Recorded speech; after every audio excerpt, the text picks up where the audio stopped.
Ce podcast vous est proposé par Chacom Diff, chargé de communication et diffusion de vos spectacles vivants. Bonjour à tous, bienvenue sur Spital. J'espère que on reçoit la compagnie du voyage au bout de la création pour le spectacle s'intitulé.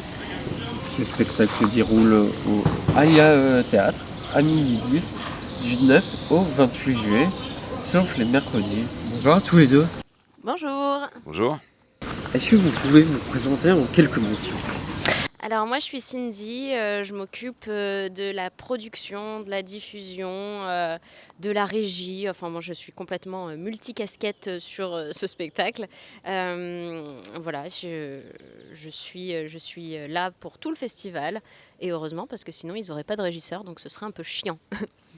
Et moi c'est Julien Croquet, je suis comédien depuis une vingtaine d'années, fait beaucoup de festivals. Et là pour la deuxième année, je viens avec une pièce que j'ai écrite, la première pièce que j'ai écrite en fait, qui est Sache qui tu es.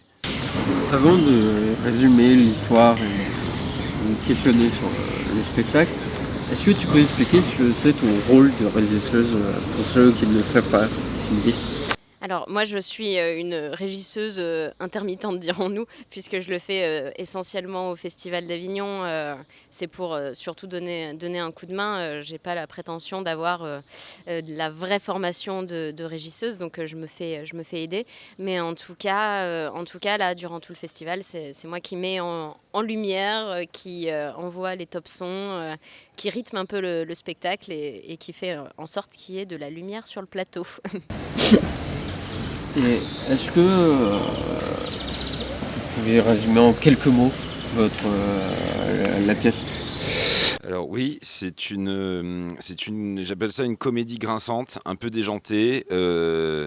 Faut aimer les sensations fortes, je vais dire. En tout cas, c'est très original. C'est un mec qui perd tout, sa femme, son boulot, etc.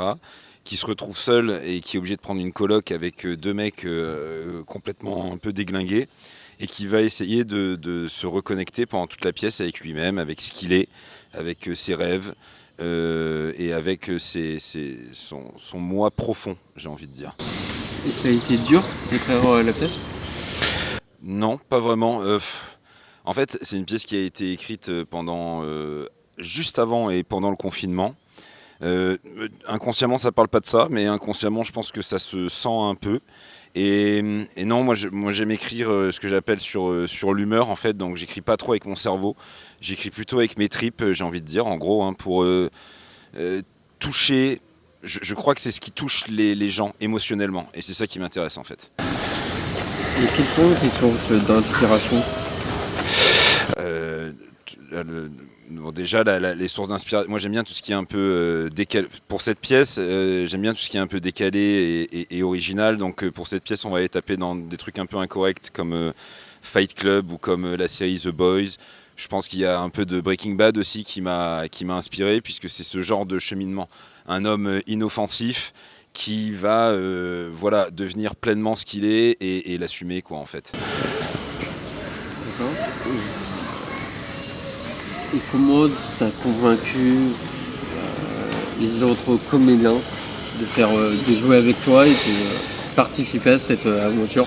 Alors on est deux, moi je joue dedans et l'autre comédien c'est Julien Monin et en fait il a lu la pièce et ça lui a énormément plu et donc il a été très heureux d'y participer. Je sais qu'il a beaucoup aimé la pièce dès la lecture.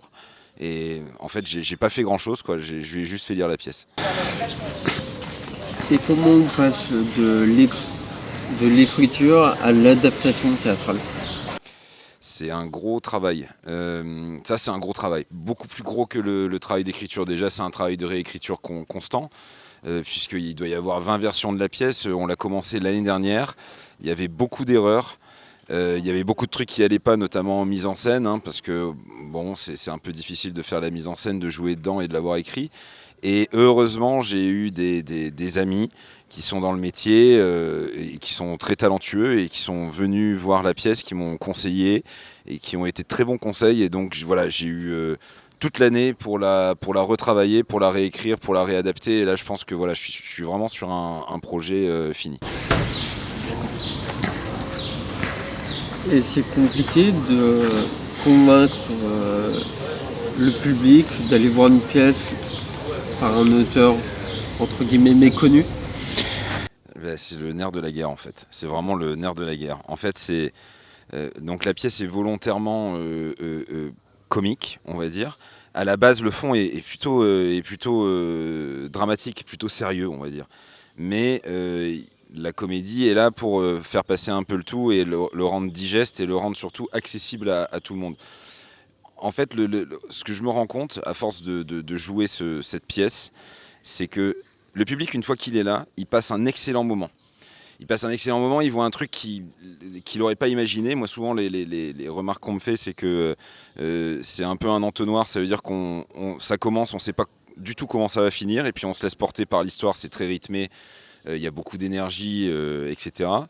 Et une fois qu'il sort, il est conquis, j'ai envie de dire. Mais par contre, pour le ramener, on l'a tellement, je crois que les gens, on les a tellement formatés à regarder des trucs de la soupe TF1 et toujours les mêmes one man, les mêmes ficelles, les mêmes histoires de l'amant qui je ne sais pas quoi et de la belle-mère et de la divorcée, enfin tous ces trucs là, que il se dit bah ça c'est pour moi. Alors qu'en fait il y a plein de choses, il y a plein de pièces à découvrir, où en plus les gens sortent et sont beaucoup plus heureux que quand ils ont été voir ce que j'appelle du théâtre McDo, quoi, en fait. Hein, ça veut dire on consomme et on digère et on oublie. Entre guillemets, c'est une pièce à contre-courant, je peux dire ça.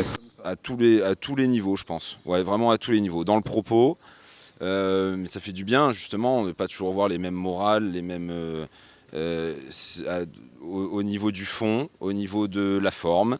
Et oui, c'est pour ça que au-delà de cette pièce, hein, il faut aller voir les pièces un peu à contre-courant, un peu où on teste des choses niveau création, etc. Parce que vraiment, moi, je crois sur... je vais y aller un peu franco là, mais on a l'habitude, il y a beaucoup de gens, hein, notamment dans le milieu, qui disent que le public est con. Donc il faut lui donner de la soupe, quoi, en fait. Moi, je crois pas. Moi, vraiment, je crois pas. Moi, je crois qu'il faut... Il faut qu'il se divertisse, il faut le divertir, mais le public est pas con. Le public adore voir quelque chose qui challenge un peu son intelligence, qui challenge un peu son émotion. Et franchement, de toutes les représentations que j'ai fait, de tout le public que j'ai vu, c'est plutôt moi qui ai raison, quoi, en fait. J'ai vu que la pièce commence ce soir. Est-ce qu'il y a une appréhension, du stress pour tous les deux? On a déjà commencé depuis le 7. Donc là, tout va bien. Ça y est, les deux premières se sont super bien passées. D'ailleurs, c'était assez amusant puisque à la première, on a eu... Enfin, amusant, non, c'est pas le mot qui convient, mais on a eu un groupe de soignants plus quelques patients d'un hôpital psychiatrique de jour, et ça s'est super bien passé. Ils ont adoré. Même les patients ont été hyper touchés parce qu'il y a vraiment une dimension où on parle de soi, de se reconnecter à soi, mais il y a aussi toute une dimension où on peut peut-être penser un peu à l'univers psychologique, psychiatrique. Oui, parce que en fait, ça parle de ça parle des injonctions qu'on nous donne de l'extérieur. Donc ça, on le fait vraiment de manière comique. Ça veut dire toutes les injonctions à la pub, au développement personnel, à prendre une pilule et à devenir le meilleur, aux injonctions qu'il faut, il faudrait travailler, être des consommateurs, etc., etc. Donc ça, tout ça, on le tourne un peu au ridicule en se posant la question, mais pourquoi on fait ce genre de truc, quoi? Pourquoi on vit comme ça, en fait? C'est un peu l'idée. Et de se reconnecter à ce qu'il y a à l'intérieur, quoi. C'est-à-dire à l'intérieur, c'est la part d'ombre, la part aussi de beauté qu'on a à l'intérieur, et de dire à un moment donné, je suis moi. Il faudrait que ça sache qui tu es. Hein. Je suis moi et c'est comme ça et j'assume. C'est un peu de la... comment on dit, une pièce avec certains moments du développement personnel. C'est-à-dire où le message que tu veux passer, c'est accepter vous-même et accepter les autres. Le message que je veux passer, c'est qu'on ne peut pas être, on peut pas être ce qu'on veut. On est ce qu'on est. Voilà, moi je suis un fan de philosophie, donc il faut reprendre les textes, on va dire, de base de la philosophie. Le but c'est de les vulgariser au maximum pour que voilà, tout le monde comprenne, tout le monde.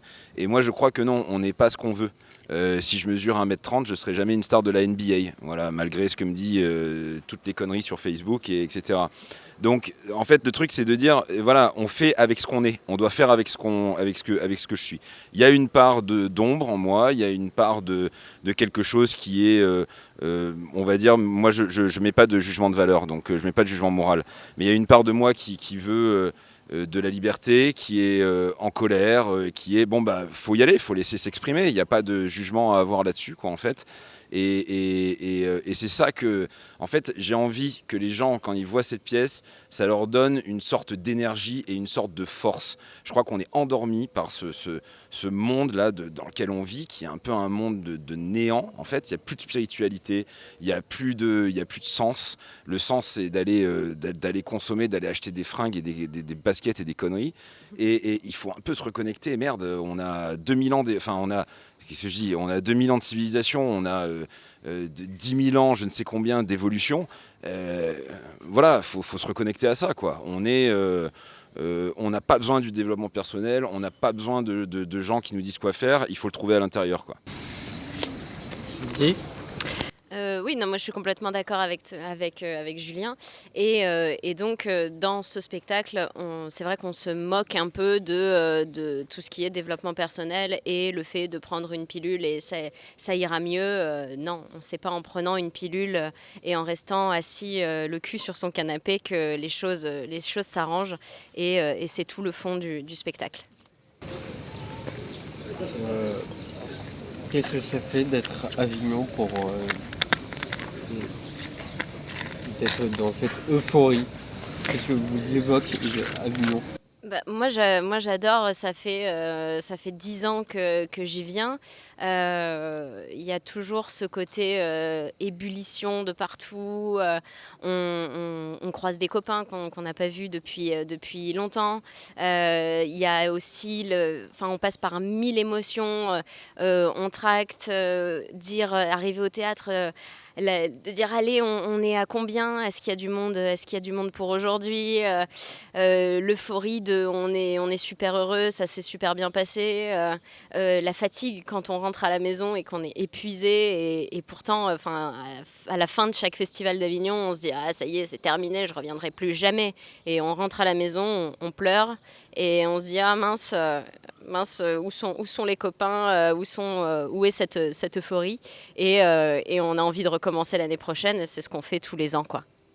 Ouais, Avignon, au-delà de ça, moi je trouve que et il faut que ça reste comme ça, que c'est un superbe rendez-vous pour toutes les créations qu'on ne peut pas voir à l'année pour des raisons financières, quoi, en fait. Et il faut que ça reste comme ça, avec des petits théâtres, entre guillemets, enfin des beaux théâtres qui font des belles programmations, et pas une espèce de truc de culture unique, de pensée unique, où on retrouve les mêmes trucs partout, etc. Il faut aller dans les petites... Avant que les auteurs soient tous remplacés par ChatGPT, sans déconner, il y en a qui ont commencé, hein, on va pas balancer les noms, mais voilà, il y a des trucs, vous allez aller les voir, c'est ChatGPT qui les a écrits, faut le savoir.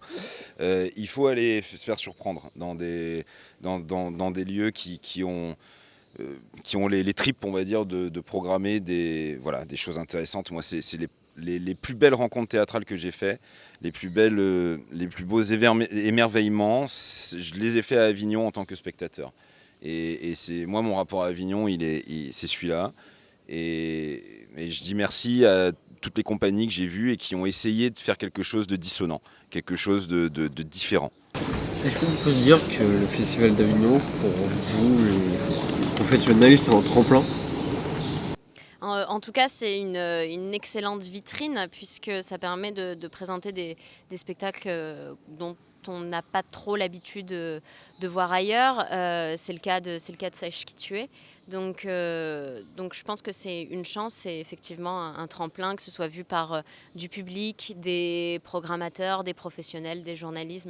des journalistes et permettre de faire découvrir le spectacle. Un tremplin, je sais pas trop, parce que tu sais comment ça marche, hein, tu es journaliste, donc c'est un énorme business le truc. Ça veut dire qu'une pièce cartonne parce qu'on y met les moyens, parce que Pierre-Paul Jacques l'a vu, qui est en vogue, parce qu'il connaît l'oncle du fils du mec qui joue dedans.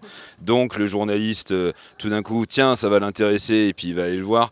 Et puis un autre truc qui est en vrai très intéressant ou quoi, il va pas se déplacer parce qu'il n'y a pas la hype, il n'y a pas le côté business dedans. Donc tremplin, je sais pas trop.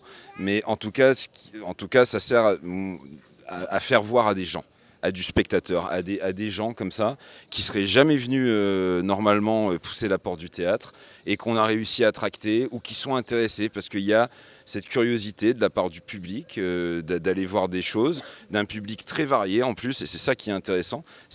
Pour moi, c'est de le montrer au public. Après, le reste, on sait comment ça marche.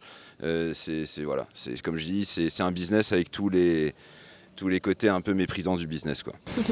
Et pour conclure, s'il y avait 3 mots pour qualifier cette pièce? Vas-y, toi.